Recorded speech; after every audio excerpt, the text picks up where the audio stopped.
गाना गाने जा रही हूँ। अच्छा लगे तो लाइक शेयर सब्सक्राइब कीजिएगा, कमेंट में हर हर महादेव लिखिएगा।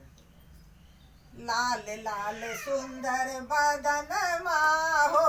अंजनी के ललन लाल लाल सुंदर बदन हो अंजनी के ललन लाल लाल सुंदर बदन हो अंजनी के ललन माथे मुकुट शोभे काने कुंडलवा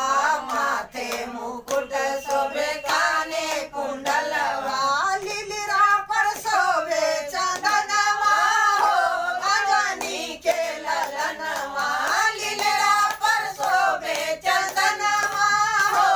अंजनी के ललनवा लाल लाल सुंदर बदनवा हो अंजनी के ललनवा लाल लाल सुंदर बदनवा हो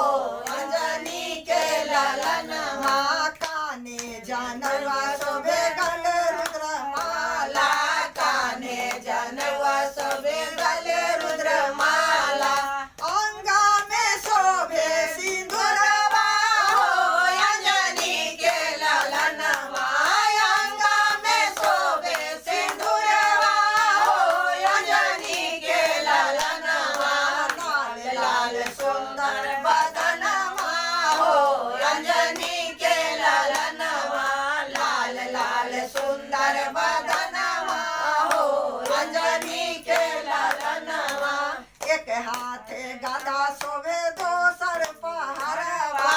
एक हाथे गदा शोभे दोसर पहाड़वा कमर में शोभे लंगोटिया हो अंजनी के ललनवा कमर में शोभे लंगोटिया हो अंजनी के ललनवा लाल लाल सुंदर बदनवा हो अंजनी के ललनवा लाल लाल सुंदर बदन